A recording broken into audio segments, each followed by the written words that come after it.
هلو جايز، ازيكم؟ عاملين ايه؟ في حلقة جديدة من حلقات انجليزي من الصفر. النهاردة هنتعلم ازاي نوصف مشاعرنا بالانجليزي.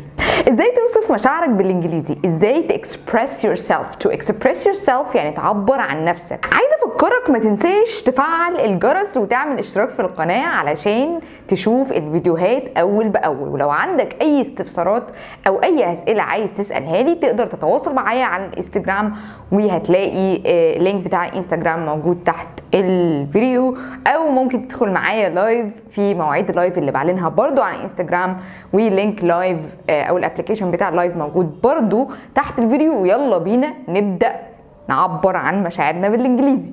كالعادة احنا هنحاول ان احنا نتعلم بالطريقة اللي بتخلينا نفتكر الكلمات دايما بشكل افضل. فاحنا مش هنترجم من الانجليزي للعربي، انت حاول تفهم من البودي لانجوج بتاعتي او الطريقة اللي انا بعبر بيها او تمثيلي او للصورة اللي موجودة، يعني ايه هي الكلمة او ايه الايموشن او الاحساس ده. ايموشنال هو الشخص العاطفي. دي اخر حاجة هنقولها بالعربي.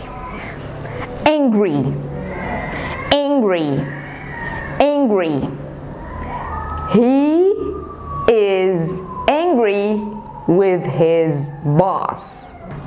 confused, I'm sorry I forgot your birthday. I was confused about the date. I'm sorry I forgot your birthday. I was confused about the dates. Depressed. I am depressed. Excited.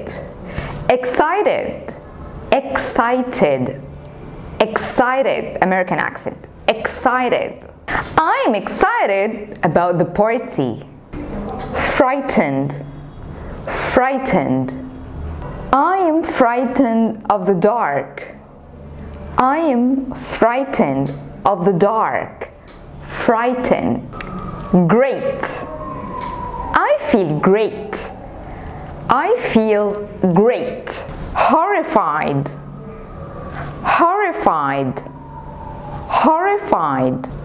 I am horrified.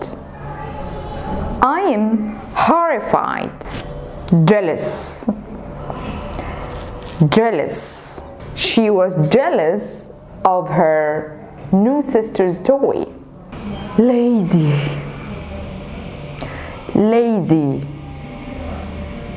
I feel lazy.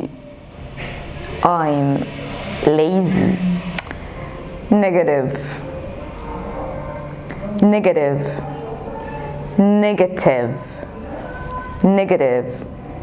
I feel negative about this place. Positive. I am a positive person. I am a positive person. Relaxed. I feel relaxed on the beach. Stressed. I feel stressed at work. I'm terrified. I'm terrified of spiders. اتمنى ان الفيديو يكون مفيد ليك واضاف ليك، واتمنى ان عدم الترجمه تكون بتضيف ليك بشكل او باخر، انك بتربط المشاعر بالكلمه على طول، مش محتاج انك انت تفكر بالعربي، فكر بالانجليزي. هي دي الطريقه اللي انت هتفكر فيها بالانجليزي. ثانك يو سو ماتش. ما تنسوش تدوسوا لايك، شير، وتعملوا سبسكرايب، واستنوا اللايف اللي جاي. اللايف اللينك بتاعه تحت الفيديو. شكرا لكم واشوفكم الفيديو اللي جاي.